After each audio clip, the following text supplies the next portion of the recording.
প্রিয় ছাত্রছাত্রীরা, educare study centre চ্যানেলে তোমাদের স্বাগত। আজ আলোচনা করব ক্লাস 8 অর্থাৎ অষ্টম শ্রেণীর ভূগোল সাবজেক্টের দ্বিতীয় অধ্যায় বা অস্থিত পৃথিবী। এই অধ্যায়ের পাঠ্য বই খুঁটিয়ে সব থেকে গুরুত্বপূর্ণ অর্থাৎ বাছাই করা প্রশ্ন ও তার উত্তর নিয়ে। তাই ভিডিওটি প্রথম থেকে শেষ পর্যন্ত দেখো এবং আলোচিত প্রতিটি প্রশ্ন ও তার উত্তর তোমরা খাতায় লিখে নাও, কেননা এই প্রশ্নগুলি থেকেই তোমাদের প্রথম ইউনিট টেস্ট পরীক্ষায় 100% কমন আসবেই। তাই কথা না বাড়িয়ে শুরু করছি আজকের আলোচনা। দ্বিতীয় অধ্যায় অর্থাৎ অস্থিত পৃথিবী, ক্লাস 8। প্রথম কোশ্চেন, মহী সঞ্চালন তত্ত্বের প্রবক্তা কে? উত্তর আলফ্রেড ওয়েগনার। আমি তোমাদের পাঠ্য বই খুঁটিয়ে সব থেকে বাছাই করা প্রশ্ন ও তার উত্তর নিয়ে আলোচনা করব। তাই শুধুমাত্র আলোচিত প্রশ্নগুলি পড়লেই তোমরা 100% কমন পাবেই। পরের প্রশ্ন, ভূপৃষ্ঠের চলন বা সরণের ফলে কোন কোন প্রাকৃতিক ঘটনা ঘটে? উত্তর ভূমিকম্প, অগ্ন্যুৎপাত, পর্বত সৃষ্টি, ধস প্রভৃতি। পরের কোশ্চেন, প্যানজিয়া কি?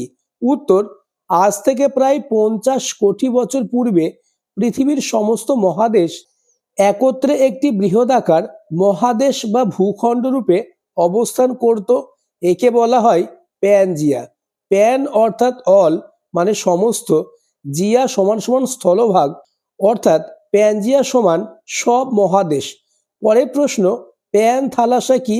উত্তর প্যানজিয়াকে কেন্দ্র করে একসময় পৃথিবীর সমস্ত মহাসাগর একত্রে একটি বৃহদাকার জলাশয় বা মহাসাগর রূপে অবস্থান করত। একে বলা হয় প্যান থালাসা। ইতিমধ্যে আমি তোমাদের জন্য ভূগোল সাবজেক্টের প্রথম অধ্যায়ের পাঠ্য বই খুঁটিয়ে সব থেকে গুরুত্বপূর্ণ প্রশ্ন ও তার উত্তর নিয়ে আলোচনা করেছি। যারা এখনো দেখোনি, ডেসক্রিপশনে লিঙ্ক দেওয়া থাকবে, দেখে নেবে। নেক্সট কোশ্চেন নম্বর 5, প্লেট বা পাত শব্দটি প্রথম কে ব্যবহার করেন? উত্তর ভূবিজ্ঞানী উইলসন। নেক্সট, পাত সংস্থান তত্ত্বের জনক কাকে বলে? উত্তর পিচোকে। তোমরা যারা প্রথম ইউনিট টেস্ট পরীক্ষার জন্য অধ্যায় ভিত্তিক এইরূপ গুরুত্বপূর্ণ প্রশ্ন ও তার উত্তরের PDF নিতে চাও, তারা এই হোয়াটসঅ্যাপ নাম্বারে আমার সাথে যোগাযোগ করো। নেক্সট কোশ্চেন নম্বর 7, পৃথিবী পৃষ্ঠ কতগুলি পাতের সমন্বয়ে গঠিত? উত্তর পৃথিবীতে মোট 60টি বড় পাত এবং 8টি মাঝারি ও 20টি ছোট পাত রয়েছে। পরের কোশ্চেন, পাত অর্থাৎ প্লেট কি? উত্তর পৃথিবীর বাইরের আবরণটা কতগুলো শক্ত ও কঠিন খণ্ডে বিভক্ত।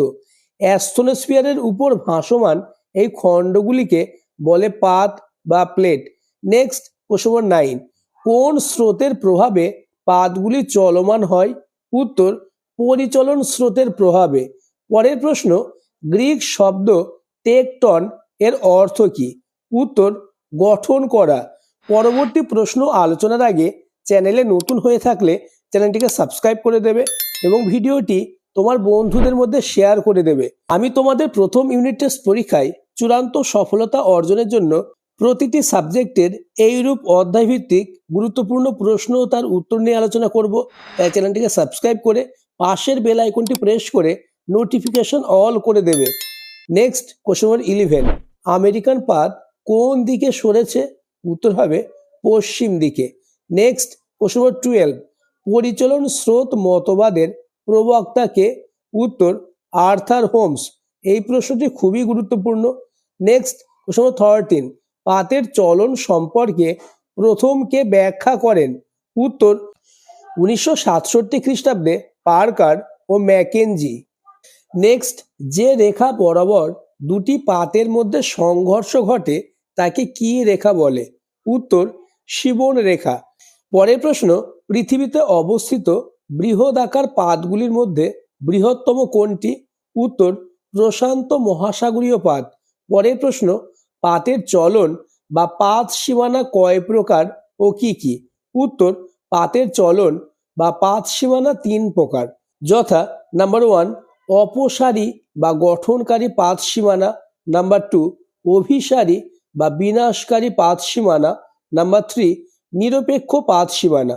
পরের প্রশ্ন, অপসারী বা গঠনকারী পাত সীমানা কাকে বলে? যে পাত সীমানা বরাবর দুটি পাত পরস্পর থেকে দূরে সরে যায় তাকে অপসারী বা গঠনকারী পাত সীমানা বলে।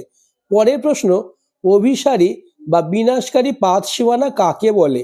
উত্তর, যে পাত সীমানা বরাবর দুটি পাত পরস্পরের দিকে অগ্রসর হয় তাকে অভিসারী বা বিনাশকারী পাত সীমানা বলে। নেক্সট কোশ্চেন, নিরপেক্ষ পাত সীমানা বলতে কি বোঝো?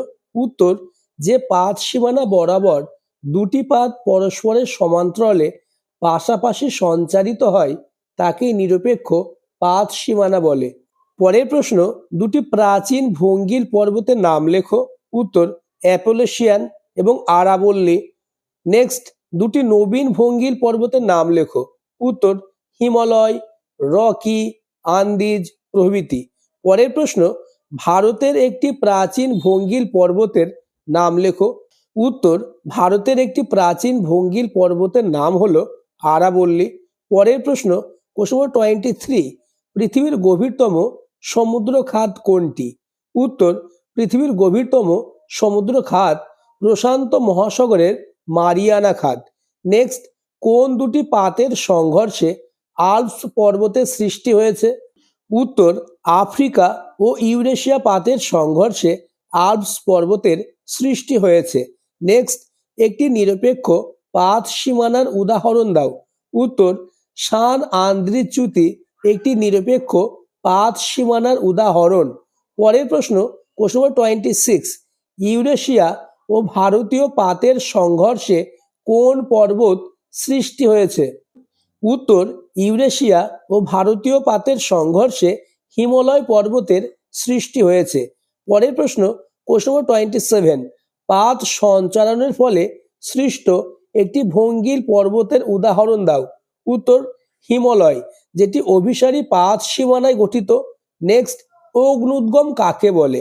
উত্তর, ভূ অভ্যন্তরে গলিত ম্যাগমা, গ্যাস, জলীয় বাষ্প কোনো ফাটল দিয়ে বিস্ফোরণ সহ প্রচণ্ড জোরে অথবা ধীরে শান্তভাবে ভূপৃষ্ঠে বেরিয়ে আসার প্রক্রিয়া হলো অগ্নুদ্গম। তোমরা যদি এই অধ্যায় ভিত্তিক গুরুত্বপূর্ণ প্রশ্ন অর্থাৎ সাজেস্টিভ প্রশ্ন ও তার উত্তরের PDF নিতে চাও তাহলে এই হোয়াটসঅ্যাপ নাম্বারে আমার সাথে যোগাযোগ করো। নেক্সট, কোশ্চেন নম্বর 29, আগ্নেয় পর্বত বা সঞ্চয়জাত পর্বত কি? এই প্রশ্নের উত্তরটি তোমরা তোমাদের টেক্সট বুক থেকে করে নেবে। পরের প্রশ্ন, অগ্নুৎপাতের সময় লাভার সঙ্গে ভূত্বকীয় শিলার অসংখ্য টুকরো নির্গত হলে তাকে কি বলে? উত্তর, পাইরোক্লাস্ট। পরের প্রশ্ন, মৃত আগ্নেয়গিরির নাম লেখো। উত্তর, মেক্সিকোর পারকোটিন, মায়ানমারের পোপো হলো মৃত আগ্নেয়গিরির উদাহরণ। নেক্সট, ফিউমারোল কি? উত্তর, যেসব আগ্নেয়গিরি থেকে জলীয় বাষ্প ও অন্যান্য গ্যাস ঘন ধোঁয়ার মতো নির্গত হয় তাকে ফিউমারোল বলে। আলোচিত প্রতিটি প্রশ্ন মোস্ট ইম্পর্টেন্স। এই প্রশ্নগুলি থেকেই তোমাদের প্রথম ইউনিট টেস্ট পরীক্ষায় 100% কমন আসবেই।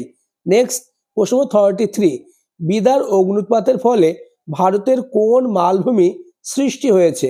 উত্তর, দাক্ষিণাত্য মালভূমি। কোশ্চেন নম্বর 34, ভারতের একটি সুপ্ত আগ্নেয়গিরির নাম লেখো। উত্তর, ভারতের একটি সুপ্ত আগ্নেয়গিরির নাম হলো নারকোন্ডাম। নেক্সট, কোশ্চেন নম্বর 35, সক্রিয় আগ্নেয়গিরির উদাহরণ দাও। উত্তর, ভারতের ব্যারেন, সিসিলি দ্বীপের এটনা এবং হাওয়াই দ্বীপের মৌনা লোয়া হলো সক্রিয় আগ্নেয়গিরির উদাহরণ। নেক্সট, কোশ্চেন নম্বর 36, ভূমিকম্পের উপকেন্দ্র বলতে কি বোঝো?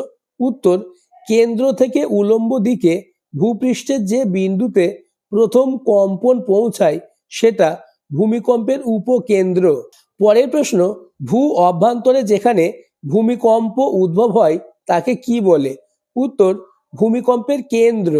পরের প্রশ্ন, প্রশ্ন নম্বর 38, ভূমিকম্পের কোন তরঙ্গ তরল বা অর্ধতরল মাধ্যমের মধ্য দিয়ে প্রবাহিত হতে পারে না? উত্তর, এস তরঙ্গ। আজকের আলোচনা এই পর্যন্ত। পরবর্তীতে এই অধ্যায়ের আরও বেশ কিছু গুরুত্বপূর্ণ প্রশ্ন ও তার উত্তর নিয়ে আলোচনা করব।